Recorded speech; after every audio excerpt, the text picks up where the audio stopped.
ډاکټر محمد اشرف غني وایي له افغانستان وتلو ته مجبور کړل شوم، د بیرته ستنېدو لپاره په سلا او مشورو بوخت یم.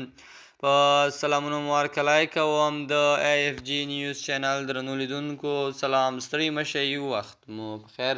پام مو راګرځوم د دې ساعت تازه او مهم خبر ته په سر کې یادونه کوم ملګرو که مو چینل نوي سبسکرایب کړی د تازه او مهمو خبرونو لپاره در سره AFG نیوز چینل په درنښت سره سبسکرایب کړئ.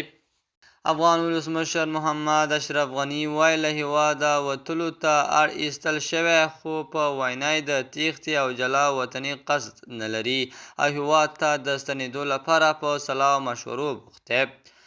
نوموړي متحده عربي اماراتو ته تللی او چهارشنبه یې د خپلې رسمي فیسبوک پاڼې له لارې یو ویډیو پیغام کې وویل له هېواده د وتلو پر مهال یې له طالبانو سره د یو ټول شموله حکومت جوړېدو او د واک سوله ییز لیږد لپاره کار کاوه، خو په وینا یې د یوې دسیسې له کبله اړ کړل شو چې له هېواد پرېږدي.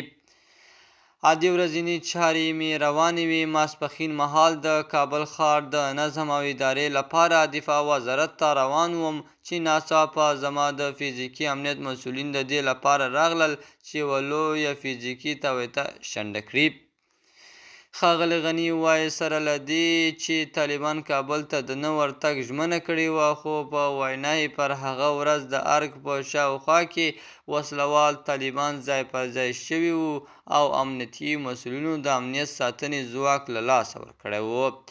د AFG نیوز چینل درنو لیدونکو، دا و زموږ د دې ساعت چمتو شوی خبر. د نورو تازه او مهمو خبرونو لپاره در سره AFG نیوز چینل په درنښت سره سبسکرایب کړئ. تر بیا خیر چارې، د الله په امان.